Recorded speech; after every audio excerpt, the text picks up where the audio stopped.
দিদি এদিকে এসো। তোর জন্য আমাকে ঘর থেকে তাড়িয়ে দিয়েছে, এবার আমি কোথায় যাব? আইডিয়া, দিদি পেট থেকে বালিশ বের করে কাপড়ে জড়িয়ে গিয়ে বলো তোমার বাচ্চা হয়েছে। কিন্তু যদি বাচ্চার মুখ দেখতে চাই তখন? বলবে এই সন্তানের বিবাহের আগে কেউ যদি এর মুখ দেখে তাহলে এই বালিশ হয়ে যাবে। ঠিক আছে।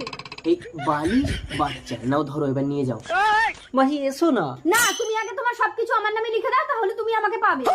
মাহি, আরে মোহিনী এক্ষুনি তোমার বাচ্চা হয়ে গেল, দেখি দেখি মুখটা দেখি। না, বিয়ের আগে তুমি এই বাচ্চার মুখ দেখতে পারবে না। তার মানে আগে আমার ছেলের বিয়ের ব্যবস্থা করতে হবে, কিন্তু মেয়ে পাবো কোথায়?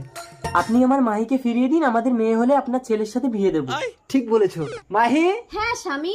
আর আমি স্বামী হতে পারলাম কই, তুমি তো আমাকে টাচই করতে দাও না। আমি কি স্ক্রিন টাচ মোবাইল নাকি যে টাচ করে আমার ফোল্ডার খুলে নেবে? আমার গ্যালারি খুলতে গেলে দলিলে ছাপ দিতে হবে। দরকার নেই ভাই, তোর জিনিস তুই নিয়ে যা। বিয়ে পাকা। মোহিনী, বিয়ে যখন পাকা হয়ে গেছে তাহলে এবার ছেলের মুখটা একটু দেখি। পরবর্তী পর্ব দেখতে চাইলে প্লিজ জানা।